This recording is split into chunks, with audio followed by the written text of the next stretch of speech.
தென்காசி மாவட்டம் சங்கரன் கோவிலில் இந்தியன் வங்கியில் தீ விபத்து ஏற்பட்டுள்ளது. தீயணைப்பு வீரர்கள் தீயை அணைக்க போராடி வருகின்றனர். செய்தியாளர் பிரபு இணைப்பில் இருக்கிறார். பிரபு, வணக்கம். தீயை அணைக்க தீயணைப்பு வீரர்கள் போராடி வருகின்றனர், விவரங்களை சொல்லுங்க. வணக்கம். தென்காசி மாவட்டம் சங்கரன் கோவில் அண்ணா பேருந்து நிலையம் அருகே உள்ள பிரதான சாலையில் வணிக வளாகத்தின் மாடியில் இந்தியன் வங்கி அமைந்துள்ளது.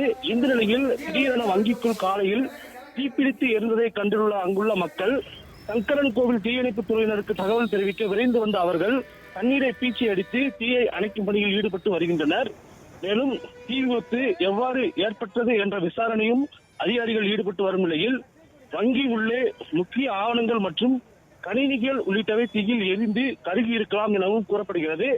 இந்த நிலையில் முழுமையாக தீயை அணைத்த பின்னர் தான் சேதம் எவ்வளவு என்ற விவரம் தெரிய வரும் என தீயணைப்பு துறையினர் தெரிவித்தனர். நன்றி பிரபு, தகவல்களுக்கு நன்றி. பிளே ஸ்டோர் மற்றும் ஆப் ஸ்டோரில் இருந்து பாலிமர் செயலியை QR கோடு மூலம் பதிவிறக்கம் செய்யுங்கள். செய்திகளை உடனுக்குடன் பெறுங்கள்.